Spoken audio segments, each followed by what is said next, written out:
Welcome to Beyond Adaptation Fitness. My name is CJ. If you're new here, this channel is dedicated to bringing you full-length strength and conditioning programming with minimal equipment and space.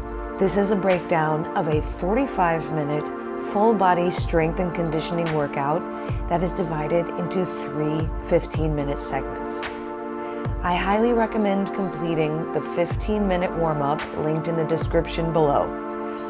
Warming up properly sets the tone for an effective workout and reduces the risk of injury.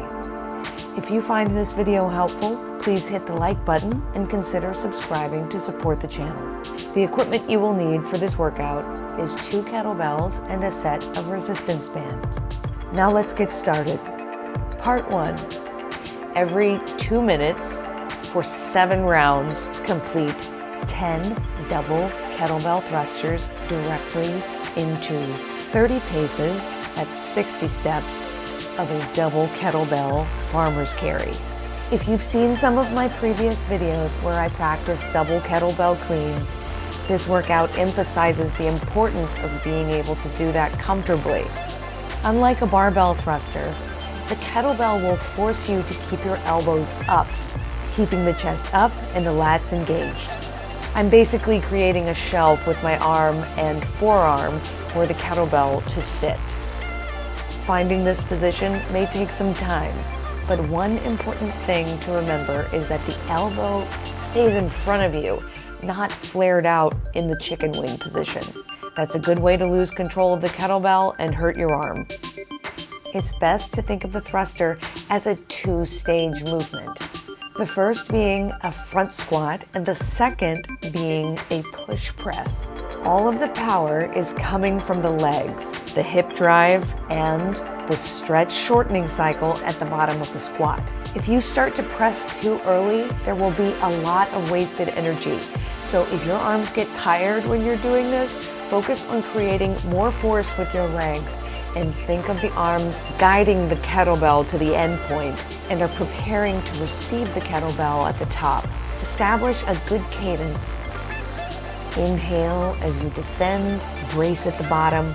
Use your exhale to help drive you up out of the hole and squeeze the glutes to get at least double extension at the knees and hips. The place to rest is actually at the top, where the bones are stacked and helping you to support the weight. Alternate strategy. If double kettlebells aren't in your repertoire, or if you feel yourself redlining with the double kettlebells, try single arm thrusters. Bookending the farmer's carry by doing 10 thrusters on the right arm, do the farmer's carry, and then do 10 thrusters on the left arm.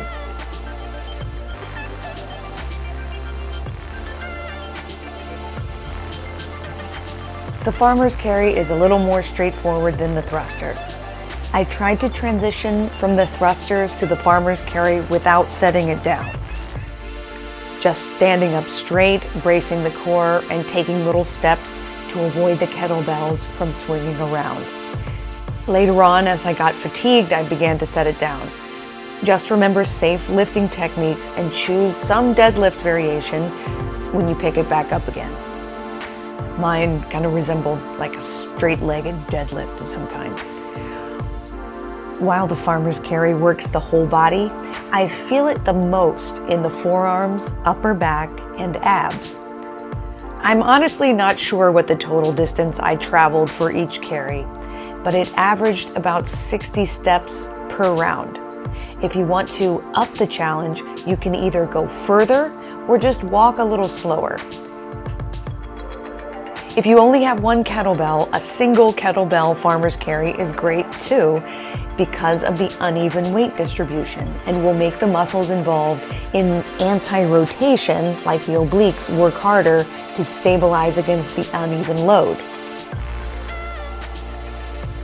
Part 2 is about 14 to 15 minutes. Every 2 minutes, complete 10 push-ups on the kettlebell directly into 18 to 20 Cossack Squats for a total of 7 rounds. This is about 75 to 90 seconds of work with 45 to 30 seconds of rest. If you're at a point where regular push-ups are a little boring, placing your hands on the kettlebell will provide you an opportunity to expand the range of motion, activating and stretching the pecs more.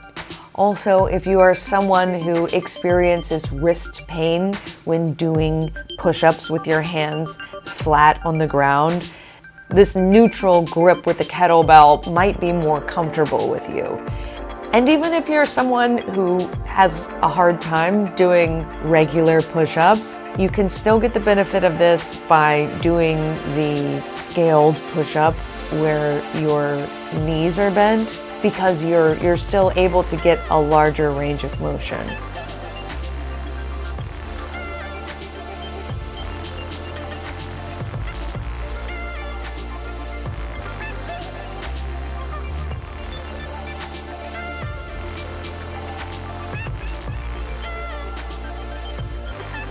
The Cossack Squats provide a dynamic stretch for the adductors and hips, complementing the strength-focused push-ups and promoting recovery of the upper body between sets.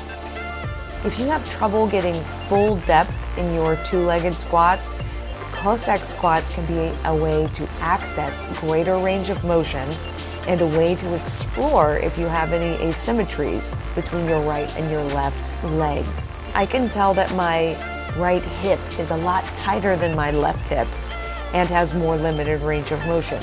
I like this combination of Cossack squats and deficit kettlebell push-ups because it builds upper body strength, lower body mobility, and core stability while improving muscular endurance.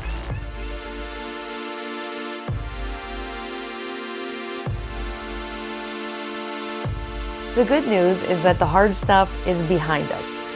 The last part is a 15-minute upper body high rep finisher workout with resistance bands. Every 3 minutes, complete a 1-minute set of banded lateral raises and a 1-minute set of upright rows. Take 1 more minute to rest. Step on the resistance band with 1 foot if you need less resistance. If you need more resistance, step on it with 2 feet. And to get even more resistance, get a little slack in the resistance band between the 2 feet. For both of these movements, think about squeezing the shoulder blades together. One mistake that I've seen is allowing the traps to take over.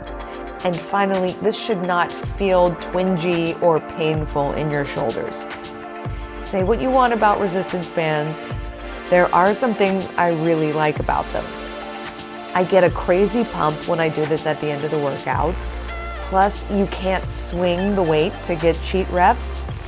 And I'm pushing away from the ground as well as out laterally against the resistance bands. Take some time here and really pay attention to what muscles you feel getting worked. Go more for feeling, a rep range rather than an exact rep number. But it's good to track the reps too.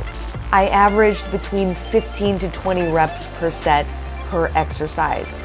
Go for the maximum range of motion, holding tension in the band on the eccentrics, and repeat the exercise until the range of motion starts to decrease.